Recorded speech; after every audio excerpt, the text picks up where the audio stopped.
I may seem very calm inside, but deep inside, my imagination is running wild with questions like, do we have a sperm bank in Kenya? My name is Dr. Kingori, and I have some very burning questions. Please join me in looking for the answers. I know you must think, what kind of a person thinks of or even comes up with such a question?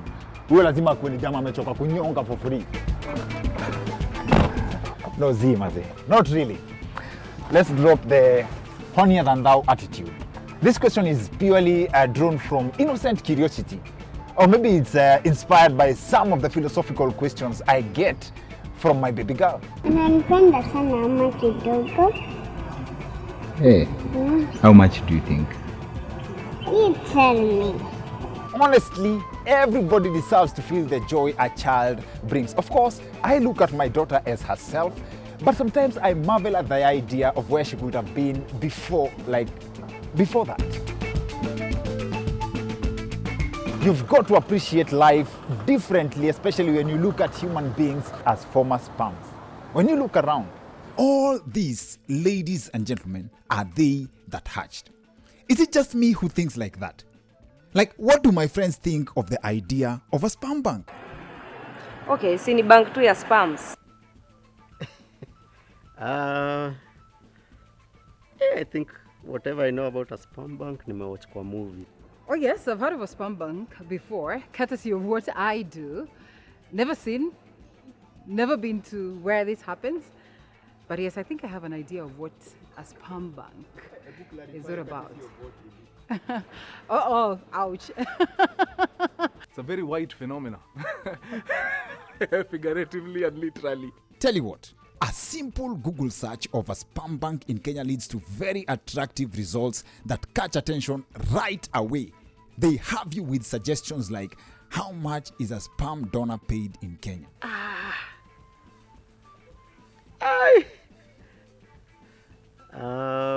If it's the act alone, manze, you're having fun, so whatever amount utapewa iko tu sawa. December 5,000. Ni mtu akinipatia milioni 5 mimi sitakataa. Professional fees. There's some variables there that I need to know. First of all, how do they measure? Do they measure by, milliliters? How do they determine the quality? Because I also want to know what's the quality of my sperm. Ndio hata mimi nikuwe na kiburi. Naweza kwa hapa mazee najipigaga kifua kumbe quality yangu iko nje. Quality yako haiko. Mazee, so I guess that's something that I'll have to determine first. Niende nipime nijue what's the quality of my sperm. My friend, ikiwa iko tu sawa, mtafurahia. Hiyo bwana, this is me, man. Half man, half amazing. No, hiyo nikikuitisha nusu milioni bana sijakufinya sana. I feel like I've just discovered a new line of work that allows you to mix business with pleasure. Like, this feels like I have just opened the Pandora's box of wealth declaration. I mean, could this be why some of the richest men in Kenya cannot explain the source of their wealth, man? Or maybe this is why having a lot of money is called balling. Now, one of the results for a sperm bank in Kenya is the Nairobi IVF Center. Guys, it looks promising. I don't see the title sperm bank there. It's IVF. When you Googled, you are not guided in a wrong way. Yes. Because Nairobi IVF Center was the first IVF center in Eastern Central Africa. Yes. Therefore, the direction is correct. IVF center is where you take an egg.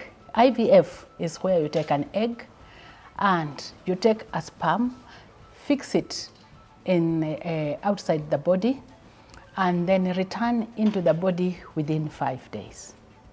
And you the embryo, egg and sperm, mix it in a test tube, and then return the embryo. There's a process of mixing. Yes. Not like coffee. Not like coffee. Mixing it, meaning the embryologists will do their work, yes. And then in that process, an embryo will result from that. An embryo is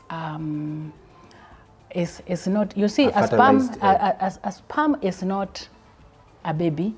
The egg is not a baby. So when they combine? When they combine, the sperm will fertilize the egg. And that fertilized egg is called an embryo.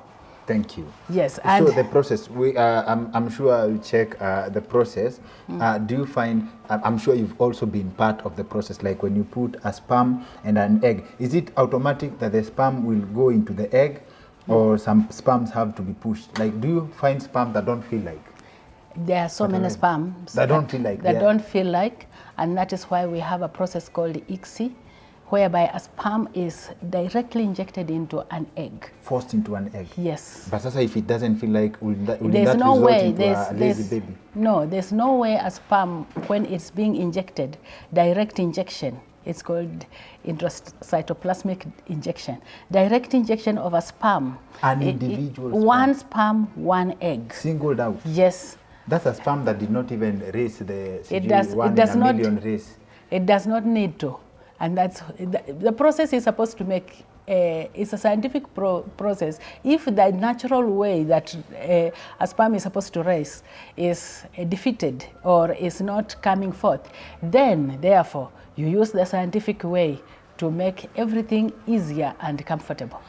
You sure that's not how we end up with lazy people? Like, seriously, because there is a reason why the sperm, as in, you don't have to choose like the most active, the most strong, like, to go through the process. You see, when they are doing sperm wash and sperm selection, the embryologist has already chosen the right sperm for that procedure.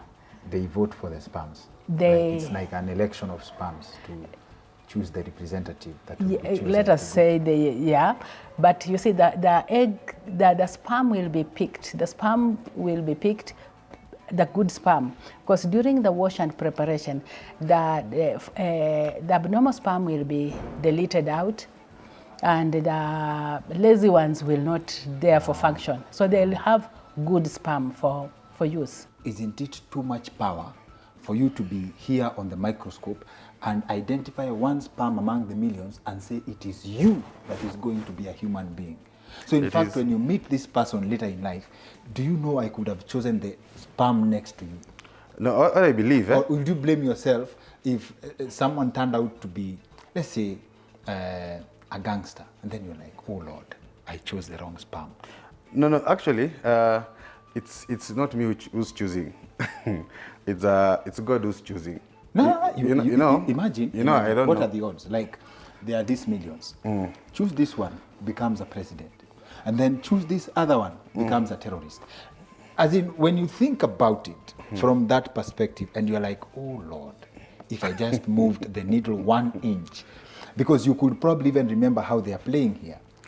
Okay, that doesn't apply. When once fertilization has occurred, that's a person with free will. Oh, I'm forgetting to blame the egg. Yes. It's a person with free will. He will choose whatever he wants. One sperm cannot make a president. It's also the other half of the egg which also has to make a president. So you have to choose your eggs wisely. So it's now not being me being just a vessel of God and being used. This one will be a dancer. This one will be this. It's not my choice. What's the process of obtaining the sperm from them? It's just masturbation. I don't think there's any other way, man. A monkey has to be choked. Unapata umewekewa magazine. Uko na magazine ya Nicki Minaj hapo, uko na ya Ambare hapo, uko na magazine ya Huda, uko na magazine ama uko na video ya pornografia. Unatazama ile pornografia, alafu wewe ukisikia uko tayari, unafanya nyonging. There's a process of preparing the sperm donor. Part of the information that is given to the donor is also how to remove the sperm, the sample. So we'll tell them how to do it in terms of, we're not teaching them, but we need, please produce a sample of sperm. But we tell them that the first ejaculation has to go inside them. There are donors who overdo it. Like, why do you need to insist on the first one? First ejaculation. The first drops include that's what contains the sperm. The rest of the sample is seminal plasma, which is just adding more volume. So the second round is not as... No, not round. I'm not talking about round. The first drops that come out, those have to enter that sample, the tube. If you miss it, Then the other, after 2 seconds, those that come later contain just fluid. Because the point is to get the good concentration of the sample. Okay. And Gainer, maybe off topic kidogo, if you can please help for the professional donors who may not come here, the donors who practice for themselves, what kind of products should they look for in a supermarket? What wache kulemea milking jelly? It's affecting farmers out there. The product that they should use, they should not use petroleum-based lubricants.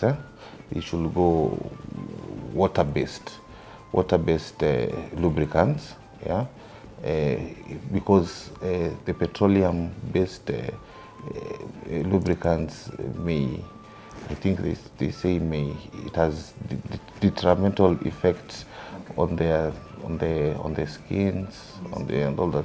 So basically they have to be sinners, briefly. Are they guided through a way to repent after that, if they are strong Christians? What is the definition of a sinner? How do you look at somebody and see sin?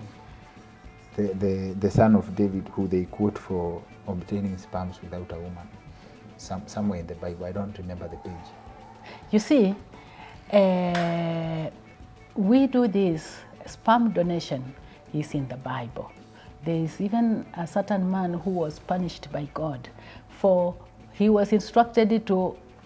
That is the guy. That is the guy. Is it the same guy? Yes, my the guy. Same guy. My now. Yes, the same guy.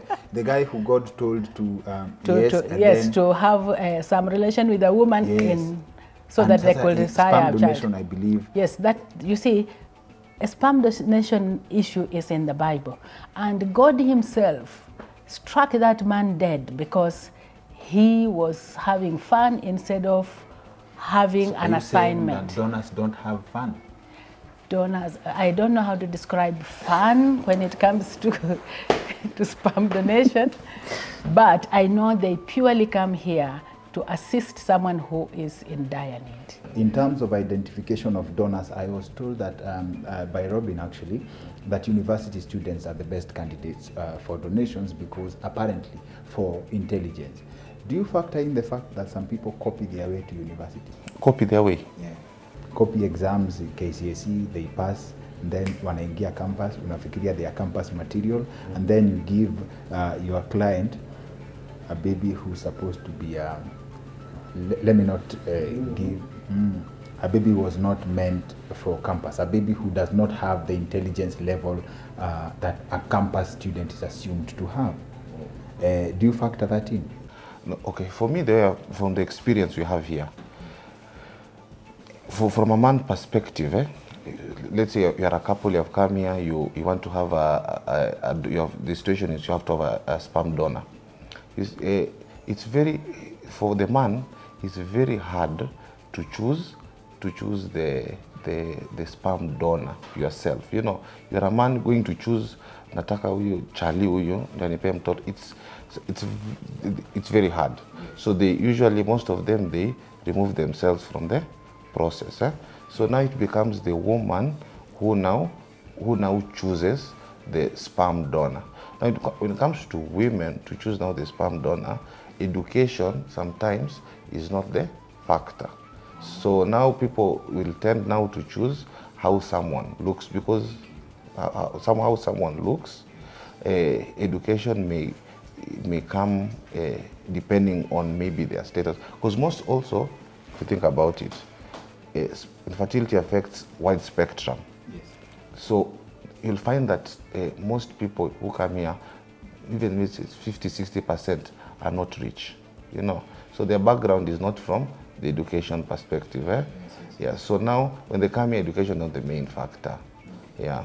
You actually brought a very interesting point, like women care about how the donor looks. Do you see a scenario whereby someone is at the reception, a client is at the reception, and then they see someone getting into the sperm room saying, I want that one, I want that one. Do you have such a case like, hey, is that donor? We're gonna super donor. Then why don't you even why do you have to go through the whole process and you see they can just have sex? Now, that is a very complicated, it's how it is. You see, we are ethical, and also on our side, we are Christians.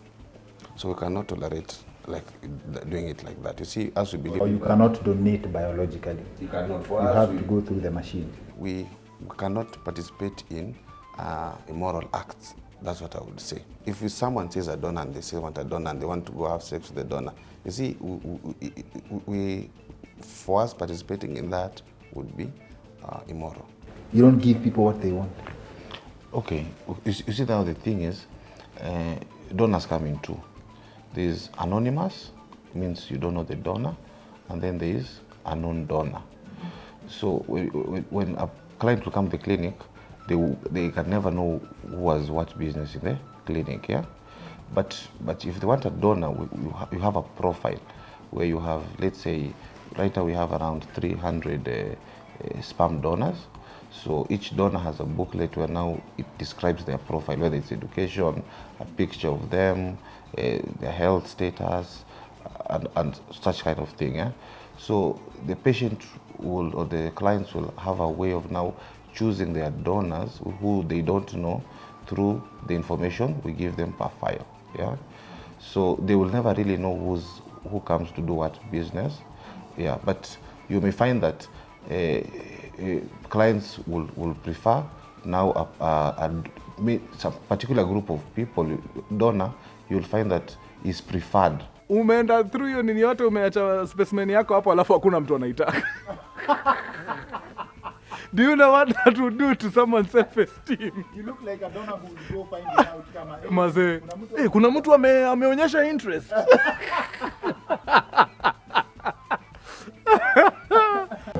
So, or we have superstar donors. Yeah, so you'll find that, for example, most clients will go for a donor who's maybe their tribe, the first thing, then they now go to... Embryos have tribes. Now the sperm, talk about sperm.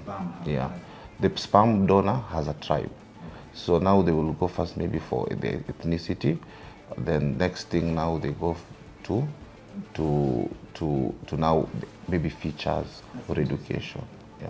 Tribalism starts from the egg. It starts from the egg. I have also learned a great deal of information on how surrogacy works from the only lawyer practicing in that field in this country presently. What are the terms of surrogacy in surrogacy motherhood in Kenya? Like how much does a surrogate mother get, say legally, according to the circles? How much does a surrogate mother get? How many times can one be a surrogate mother? Okay. First, I'll start with the recruitment of surrogates so that I get to how many times one can be. You must be 25 years and above. You must be 25 years and above. Yeah, so you see it's already limiting. You've edged out 18 to 24. 18, Miaka ya 24. Kisirani, it's nowhere near Hatutaki surrogate. hiyo. Alafu tena psychologically, I don't think they're mentally prepared to do all that, you know, because those surrogates also go through psychological analysis. You block sinners biologically. Yes. Okay. You must have a child, a living child, who ideally should be 23 years and above. Sasa The kama wewe ni womb- 25 the na womb must ujazaa be- pia umekuwa blocked The out. womb must be tried and tested. Exactly. You must be working because you're coming to carry for someone else whose womb is not working. So clearly we can't just put you through a process, Yes. which we couldn't. You must be medically cleared, the HIV testing, kila kitu, etc., etc. We must have a criminal clearance for you. So you bring the certificate. Criminal clearance, what's the relations na hiyo blood, hiyo damu haitaenda mtoto. The blood will not mix with the child's blood. Unabeba mtoto wa wenyewe. But You're you're not not related. genetically related to these people. You're not related to these people. What happens if you run away with the Or child? you may be feeding the You child may with the proceeds be- of crime. Exactly, ama nini nini, you know. So we just, and I think also it's for the ease of mind of the Okay. parents. So the idea, the one that I want to really point out is the 25 years Yes. and having a child. Ideally, we prefer someone who has a child that is 3 years and above. So you see that one already cancels out a lot of people. So how many times can you be a surrogate? And we want the surrogate to be between 25 to 40 years, because once you get to 40 years, ideally it's up to 35 years, because you know after 35 years of pregnancy is just problematic. As in, right, 25 to 40, right after the seaning period, right before your menopause. life begins again. So you see between 25 to 35, which is the ideal age, is just 10 years. So you've cancelled out a lot of people. Once you're 35 years, yes, you can be a surrogate after 35 years.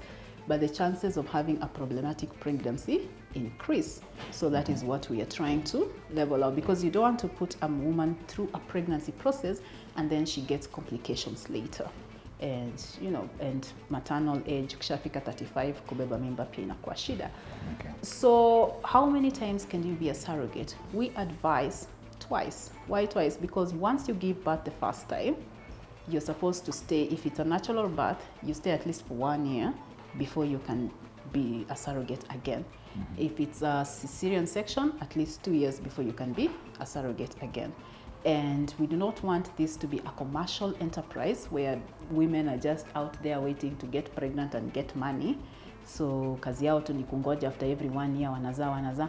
And it also takes a toll on your body. Because most of the time these girls will not come until they've given birth to only 1 child.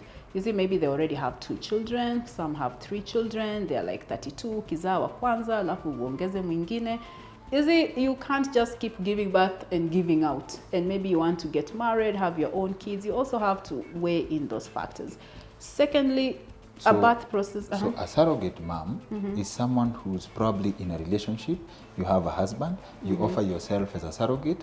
If your husband wants to get another child, he has to join the queue, wait for his turn. Yes, but that is what we understand by yes. It is true. That is true. Yes, but most of the time, these surrogate mothers are single mothers. 2 advantages. Number 1, for couples in a long distance relationship, can you send your eggs from America so that your wife has your own child? Like, nimetuma mayai na DHL, you can. So it's very easy. You see, some people can't travel. Like COVID was there, you can't travel to Kenya, so Australia. So you remove your sperm in US, they pack it in the storage, they fly it here. The wife is here in Kenya, and they are able to do the whole process of IVF and get a child. Although sperm was produced in America. What do they label it as? Subhuman. It is labeled as human sperm. It's very easy. The thing is, with this relationship between, always there are laws that govern the countries. So us as a clinic, we can write to another clinic and tell them there's a client of ours who's coming there to remove sperm. Can you help them? They do help him, and they're able to remove the sperm there, and they pay the services that are needed. The clinic sends that sample directly to our clinic. What's the nationality of that baby? Who was amepanda ndege hata kabla hajakuwa mayai? What's the nationality? Sasa, okay. Now that's immigration stuff. Yeah, that's immigration stuff. But although we have in our center we have an expert that governs the ethics, those can guide you on that. From a legal perspective, someone who wants to have a child without a man, or a man who wants a child without a woman, is it possible? Yeah, I believe it's possible. Yeah. But is it legal? If not, why? Okay, in this process, usually a lot of processes, it's to the advantage of a man. A lot of societal processes, it's always an advantageous to man. But in infertility treatment, the primary patient is usually a woman. Legally most of the time, medically most of the time. So it is very easy for a woman to have a child without a man, basically because she provides the egg most of the time. And most importantly, she provides the womb. You see, if it's a man, you have to start looking for an egg, start looking for a womb, and there are so many legal challenges that come into play, because if you have to look for a womb, that means surrogacy. And there are issues where you cannot, there are conditions which mandate you to have a surrogacy program. You can't just go and do surrogacy because you're a man and you want to go and proceed. But for a woman, it will be easy, even if it is surrogacy, if she provides her own egg. So all you need to do is just get a sperm donor and carry your baby and conceive as natural as possible. This is your child. Mwanaume itabidi atafute mayai, atafute womb, so many conditions to come into effect, so it becomes a little bit complicated. Even in the adoption processes, you always find that it's easier for a woman to do adoption, say, than for a man. It brings in a lot of challenges. So for the woman to have a baby without a man, absolutely possible, 100%. For a man, for a man to have a child without a woman, A lot of challenges. Like I donate my sperm, I get an egg donor, and then I contract a surrogate. You see, Sasa hapo, it's because when we get to the surrogacy bit that we are getting into, you realize for a person to have a surrogacy program, there must be a condition, a medical condition that necessitates that. And the medical condition must come from the woman because now she cannot use a womb because you're going to use someone else's womb. Okay. So you see, this man does not have a womb. Being so scared there's no of giving medical, birth, being scared of being giving scared birth of is giving not a birth medical or condition. having a hot figure like me and you do not want to grow fat is not a medical condition. You must have a medical condition that necessitates you to acquire another human being to gestate for you. As far as psychological problems, this is where the law draws the line. Being scared does not count. Being scared does not count. Let's say, for example, you are in your youth, you don't want to have a child at 22, right, as a woman. You can store your egg to have your baby at 33, 34, 35, or 40. What's the name, what do you call that? Like that's egg freezing. So it makes a lot of sense. Yes. Because you see, the biggest challenge in women is age of their eggs, because the women are born with the eggs. With 3 million, he told me. Yes, and men, the sperm is generated continuously. So for the women, it makes sense. You store your eggs when between age of 20 to 35. That is when most of your eggs are fertile. So you store your eggs at that time. Yeah. Then now you can have your career if you want. If you want, whatever you want to do, you do. Yeah, your social life, you do it. Then after that, when you are ready to have a partner and have a baby, yeah, then now it makes sense to use eggs that are viable, that have high success rates, and use it to have a baby. It makes much more sense. And that also offers a couple the chance to have a child when a partner has passed on. Like, let's say a husband who has his wife's eggs stored can come to the clinic and then have the fertilization process and or the vice versa. So, okay, can you imagine that? Those are the complexities that are in this thing. You see, like right now, the only challenge in this thing that like the question you asked us, there is no regulation. You see, so now it comes now. Like that's something that has never happened in this center. A dead husband using their husband's the wife's eggs or vice versa. Yes. So those are things that come up, and you see those laws and regulations are not available. Yeah? So a case like that, like in our case, we just have to refer it to our internal bioethicist, so that now she can dig into that complexity, see what's ethical, not ethical. But on my own opinion, I think that's something that is very, very wonderful. If you see, there's some things that sort of beyond our control, like death, but you can do continuity of life. You have eggs stored or sperm stored. One of the partners dies. So if you can make a child out of that, it really makes good sense. Also, there's no way you can miss the contrast between the sperm room, of course for men, and the egg room where women undergo the fertilization procedure. We are talking high-tech equipment, a specialist. The sperm room, on the other hand, is very simple. Just a bed, and the rest is left to your imagination. Na Erastus ako wapi tumalize hii kazi tuende? Erastus, amenda? Guys, I'm coming. I've seen your equipment, and that's one area I was like, hey, our God is a God of wonders, because the kind of equipment needed to store a sperm compared to what God did, like the contrast of the equipment that you need, everything, the nitrogen, meaning, whereas God only needs a sack of meat that I don't even think a lot of attention was paid in the design. As in, I don't think he paid.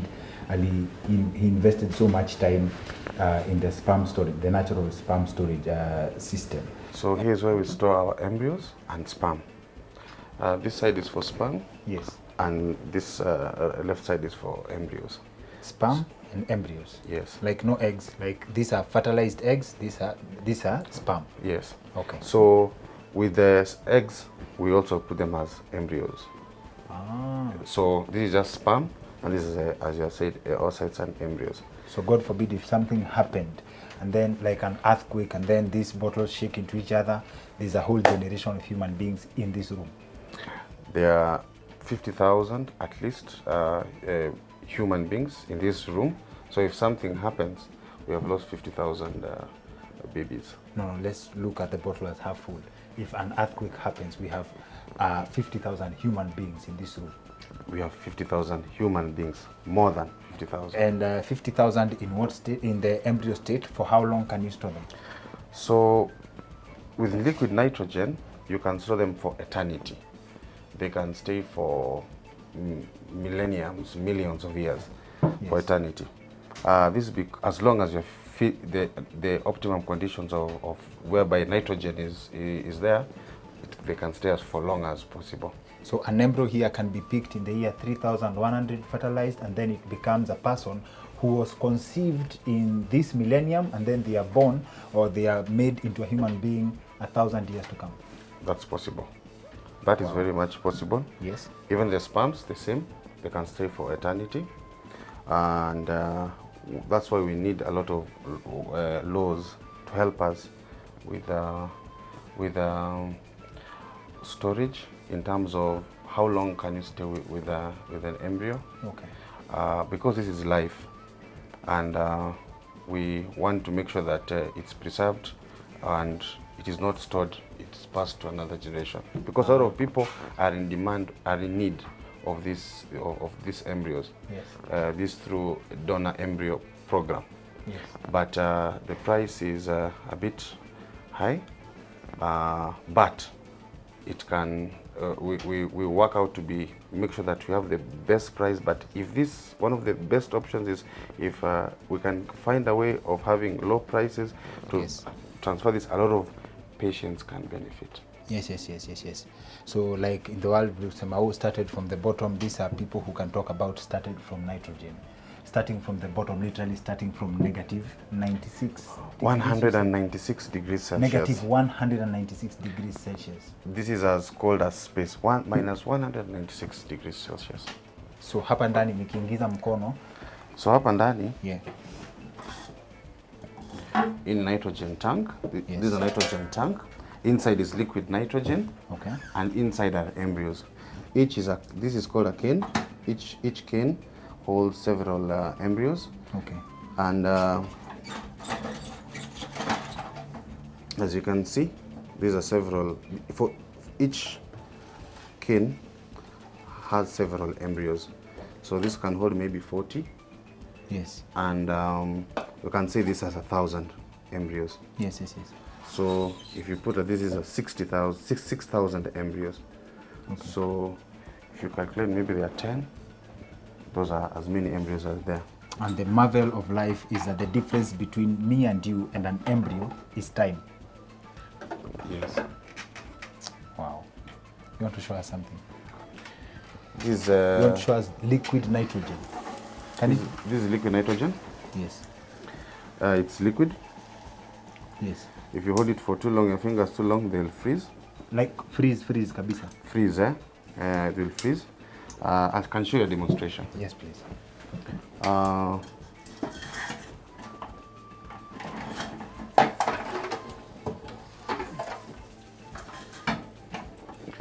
So this is liquid nitrogen. This is my glove. It's elastic. If I put it inside here,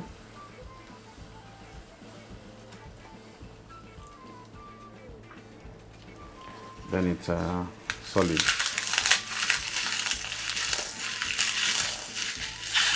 Just like that. Yeah. So and also, I'll show you, that's a rubber glove. This is a rubber glove. It's turned to solid. And I'll also show you something again.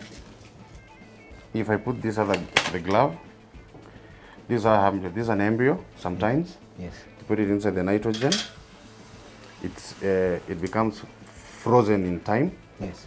As you said, it can stay for millions of years. Yes. Then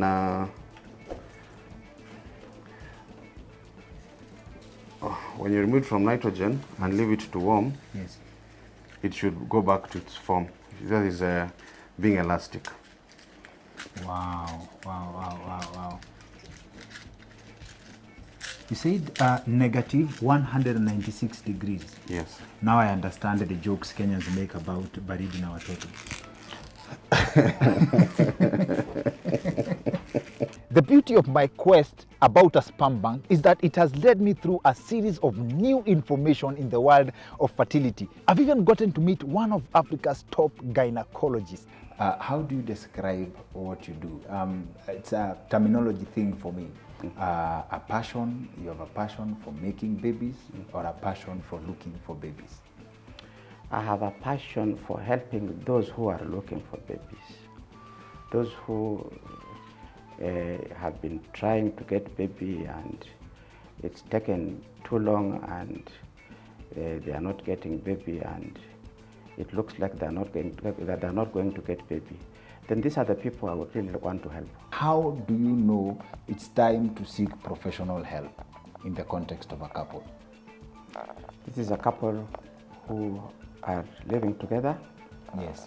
And they would like to have a baby, and they are doing all that they can to have a baby naturally.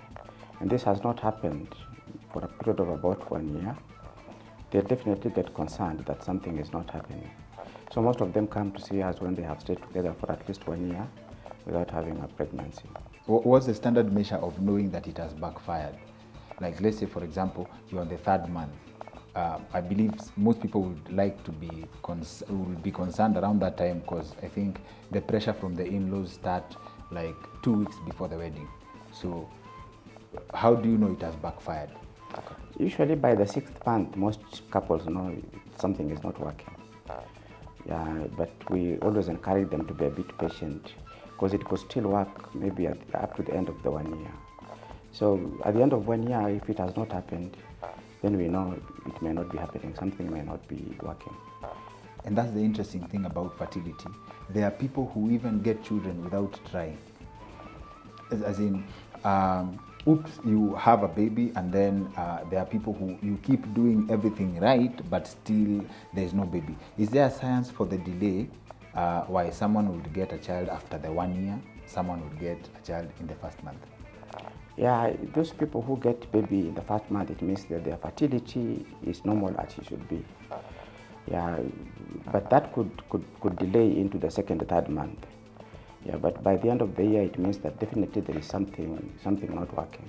Every month that a woman and a couple tries to conceive, they have an 8% chance of getting pregnant. Yeah, so cumulatively, in a whole 1 year, 12 months, if you do 12 times 8, it comes around 96%. If they're trying to get a baby in the successful the 12 months consecutively, there's a 96% chance they'll get a baby. And this is assuming you practice agriculture every night. If and you plan, you know, it's like you plan to, you know, you have had a menstruation period, so after 10 days you're starting to have sex, right? So it's something that you want to. A married couple want to have a baby, yeah?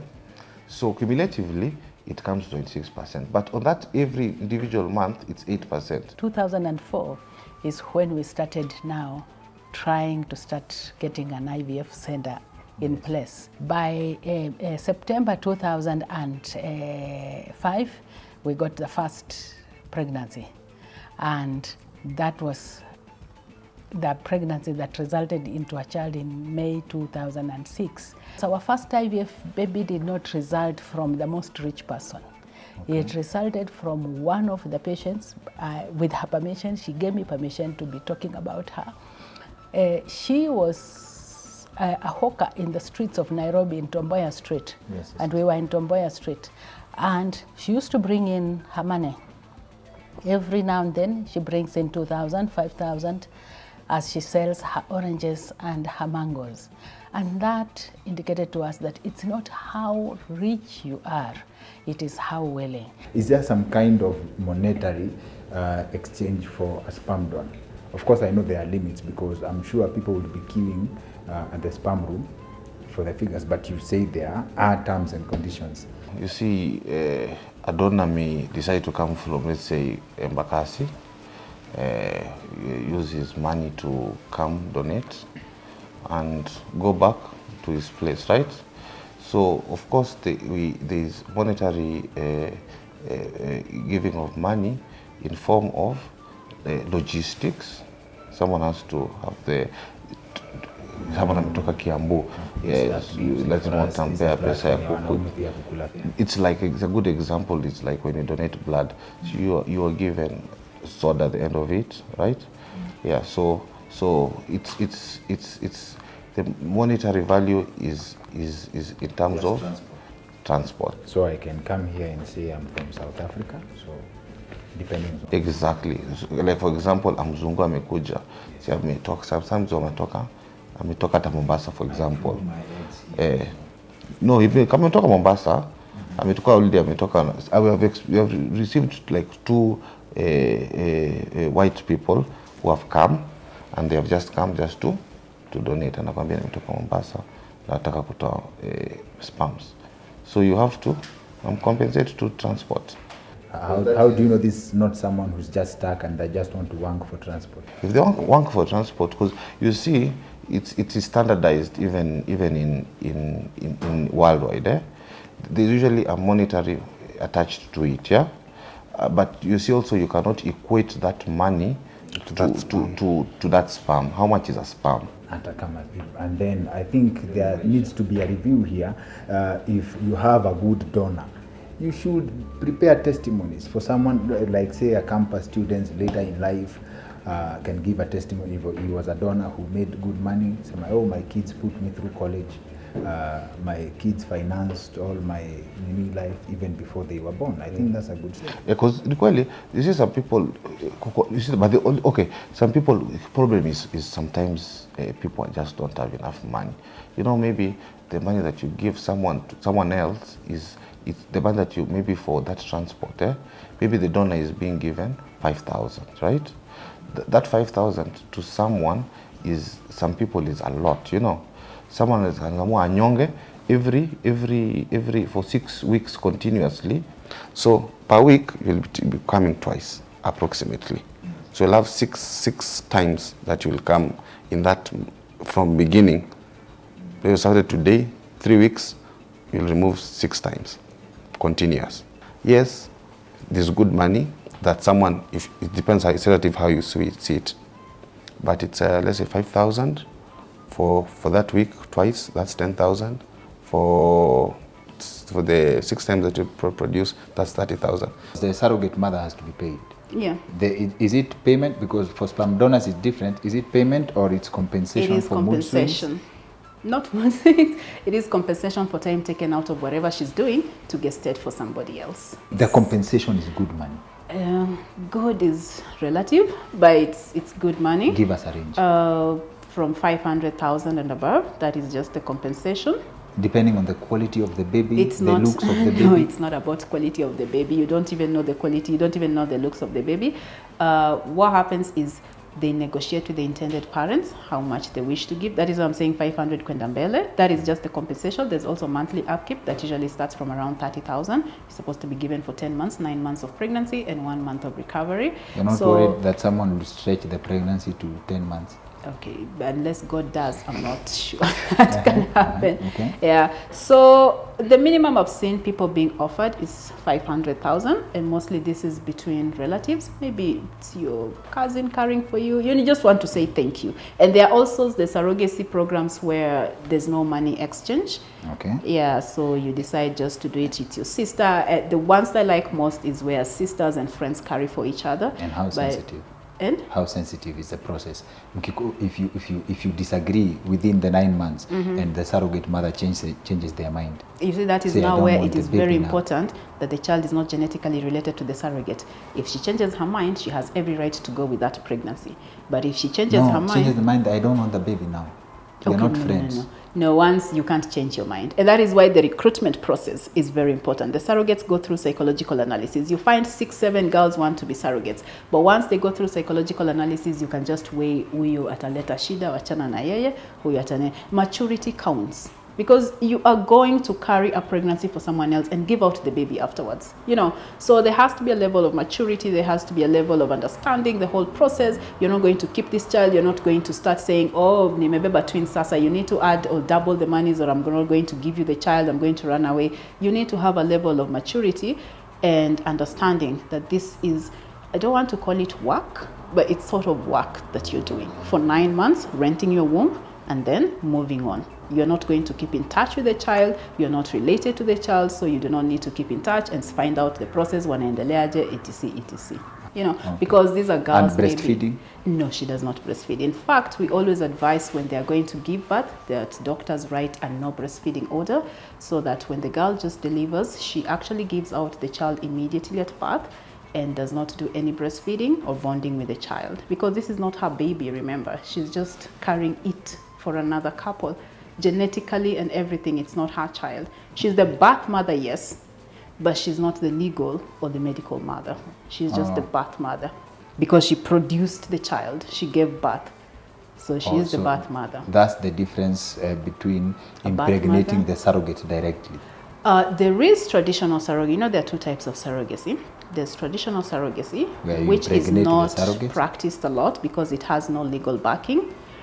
You use IUI, for instance, because you're going to use the eggs of the surrogate mother and the sperm of the man, meaning this child is not only biologically related, she's not only the birth mother, but she's also the genetic mother. So you see, that is not a child that you can take away from somebody. Like if you and your wife, do you have a wife? I have people who are looking. So if you and your wife decide that you want a surrogate and you go the traditional way, and we use your sperm, for instance, you see, this is your child and that girl's child, yes, because you've used her eggs, you've used your sperm, so it's a genetic child, yes, to both of you. And this one becomes a little bit complicated. It cannot be legislated upon because this is a biological child. There's no way a magistrate or any judicial officer is going to take away parental responsibilities from a biological parent and give out to wherever. Yes, the only way this can happen is if the biological mother decides to give up the child, for instance, yes, and the child undergoes an adoption process. Through there, you follow the adoption processes. But the one that is legally legislated all over the world is the gestational surrogacy, where the surrogate mother has no genetic link whatsoever with the child. You get eggs from the intended parent, sperm from the intended parent, fertilize, implant in the surrogate, she carries, she delivers. This is the intended parent's child. Okay, so in short, traditional surrogacy is biological name for cheating. Yes, it is actually. Thank you for using that word. It is a biological name for cheating. And you find people want to cut corners and they want to do that. And it will bring in a lot of issues. In fact, the first case worldwide, the Baby M case, was because of a biological surrogacy.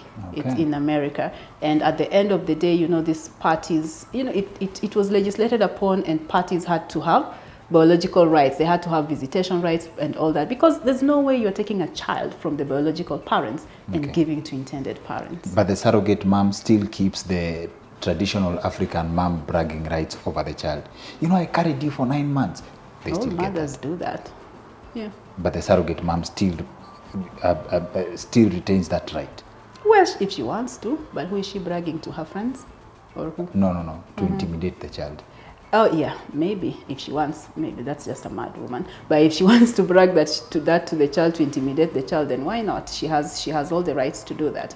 In some legislations, actually, you are given 6 weeks to decide if you're going to give up the child or not, even if the child is not biologically related to you, because you know you're the birth mother, and that is why, in some legislations. Do they have to abstain for the period of? They have to abstain for the period of, not the period of pregnancy. Yes. Not really. They can go ahead and have sex like normal women when they're having pregnancy. They just go ahead and have sex. But we encourage them to abstain. You know, even if you tell them abstain, you're not going to be watching over them and finding out this one has abstained. You can't police them. You encourage them to abstain, but you don't expect them to fully abstain, really. Is that because locally there is something that goes around that when your wife is pregnant, you have to continue having sex, so the baby can look like you. You add ears, the nose. It's Mimi ni lawyer, si daktari, lakini najua that is just a myth. No chance of that You're happening. not making any ears and wherever once a pregnancy has... Once the deal is signed. Once the deal is signed, that's it. Whatever will grow in is whatever is in. There's no extras that is happening. Okay. Though if you read, I've heard of situations where someone can get pregnant immediately, but those are the outliers. Those are the exceptional cases. Okay. 1 in 20 million. That is something you can just do your own research and read about. Okay. Yeah. And in the event that the embryo divides in the woman and the contract was for 1 baby, you divide the babies in the end. Actually, contract is not for 1 baby. We don't count human beings. Ng'ombe, ati 1 cow, 1 calf, 1 nini. When you're entering into a contract, you're entering into a gestational surrogacy arrangement contract. So when you're even negotiating your compensation and wherever, you are told that there are chances that you will, like 2 embryos, your 2 embryos will be transferred, and there are chances that you'll get a multiple pregnancy. So when you're negotiating for your compensation, you need to negotiate an amount that you're comfortable with, if it's 1 baby or 2 babies. Okay. You know, so because we don't say 1 baby is 200K, another one is ×2 or what, Yes, no. yes, yes. Whatever amount you negotiate, if the parents want to give you something to say thank you later, Yes. that's up to them. That's up Okay. to the 2 of you, but that's not something that you can legislate upon. You said something last time we met, something rather controversial but makes a lot of sense. That a miscarriage is a blessing in disguise. Yeah, that's true. If anyone has a miscarriage, that's a blessing. Blessing whereby if you for miscarriage to happen, I know most people will say that miscarriage is witchcraft, something wrong here and there, but medically, if you have a miscarriage, it means that that baby has a genetic condition, genetic disease, which the body treats it as cancer and has to remove it out.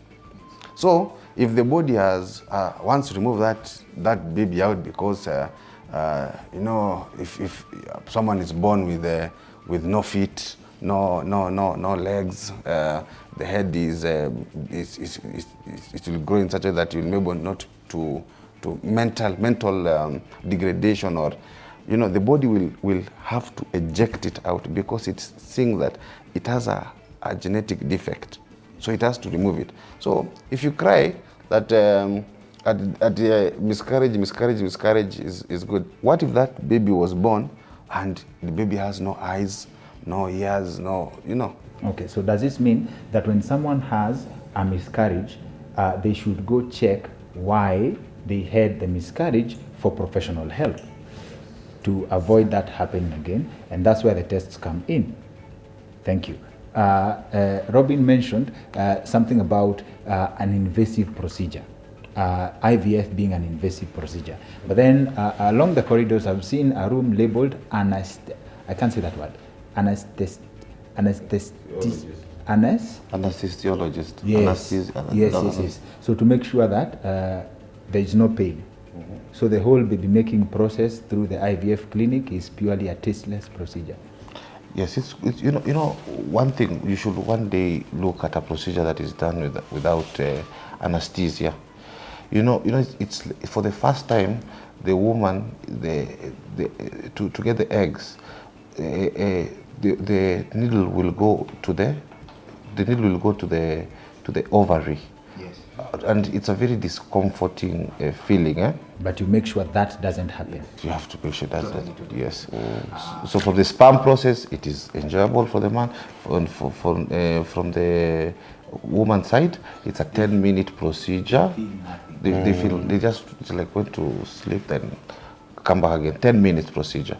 Yeah. So it's a very short time for that. The only thing that takes away is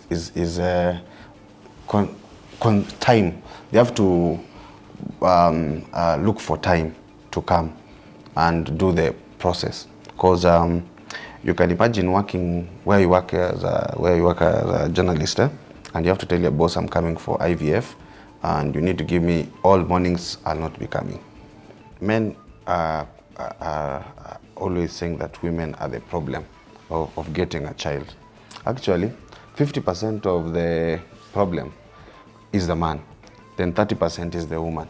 Always 50% of the time we find that it's a man's problem, and 30% is a woman's. The other 20% is something that is a bit in mystery. We don't know what it is, meaning both of them are okay, but we don't know why they are not having a baby. That's why we use the assisted reproduction to get a baby. So there's a lot of stigma of on coming to women.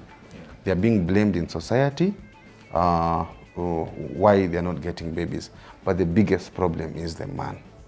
And there's pride that just going for that simple sperm test can make a big difference. Sawa. And in terms of my wild imagination, this is a wild imagination question, so please prepare for it. Of course, the IVF center has state-of-the-art equipment and stuff. Let's say someone has opened their own kienyeji sperm bank out there, alafu a cleaner was cleaning, alafu ategwe in a bucket of sperms anguke. Is that what we call, could that result to an accidental baby? That's not how fertilization works. This is coming from a place where when in primary school, I remember one of our peers warning us that, hey, you need to be very careful. Teenage pregnancy is something else. Even a drop of sperm can make someone pregnant. That's true. A drop can make someone pregnant. Aka dogo tu kaanga very lethal. So vile wanasema ukitegwa na bucket of sperm, that's sure, bitch, you will get a baby. That's for sure. No, serious, by the way. Ka drop na hujavaa kitu ndani. Squeeze watu wavai kitu ndani, that's the challenge. In fact, that's partly where the question is coming from. That thing I'm telling like you, okay, we are made, unless there's just something, but what you are saying is a drop is lethal. But sometimes just that small factors, kama hizo tubal blockages ama the sperm that umeingia hapo, it does not have motility. But if a sperm is optimum condition, I can drop direct. Those na move. Hiyo kitegwa ikumwagikie kama mama ni hivyo. Hii kitu hizi vitu zinaingianga, mimi sijui ziko millions. Wana ukimwaga mara moja? Yes. Uko na 300 million sperms zinatafuta ka mayai. Ndio hizi ndio nilikuwa nauliza, hii ikikumwagikia vibaya ama ukishika alafu ujikune vibaya ni hivyo? Na hawezi, kwa sababu the problem is temperature and infection affects all that process. Yes. So temperature kama it's wrong, they'll die. Infection also kills a lot of sperms. So, but ukimwaga sahi, yes, it can stay for 5 days moving. In this room temperature. Vile macha hivi? Yes. Naweza kaa 5 days. Na sasa, how do you elect a sperm to fertilize an egg? Because I'm sure you don't pour them on the eggs that yote hivi kama blue band, as in ama nini. So as I told you earlier, yes, there's a process called sperm washing, whereby they are dead sperm which are not moving. They are debris. This debris. Like this one is dead. And you can see here, this debris. In your uchafu too. So we don't want debris. We don't want dead sperm. Just only want motile sperm. So like this debris. Yes. You can see there's maybe a dead sperm. There's some. Show me a healthy sperm. Show me a healthy sperm. A healthy sperm is what is moving. Anything moving like this is healthy. This one looks like a musician. Or maybe it's a dancer. Yes. It depends on what it will become. But they are dead sperm, as you can see. But there's ones also which are moving. Hey, this one is active, man. This one is looking for a way out. He doesn't know this guy was choking the turtle. This is very hopeful of human life in its most basic form, right? Yeah, but actually, the thing is, the genetic code, half the genetic code that will make a human being is inside one of these. One of these contains data. Yes. If you put it in computer MB and GB, yes, one would be around, when you do the sequencing, it can hold data up to 100 gigabytes. This is quite not what I expected for a sperm bank. Unajua, my idea for a sperm bank was nikikuja nitaambiwa, oh, unataka kufungua account na sisi, you want to open what kind of an account, do you want long term, short term, etc. It's not quite what I expected. Nairobi IVF Center is a very lovely place. We started this center we started thinking about it way back in 1994 when Dr. Nore was doing his M.Med in obstetrics and gynecology, and I was his research assistant. So he had two questions. A gynecological question was age of menopause, and the obstetric question was outcome of pregnancy. Yes, and in that research, he came out with the results that not everybody who conceives delivers a baby. And so many young people have reached menopause without knowing that they are in menopause. So we purposed that one day we were going to start getting a solution for them.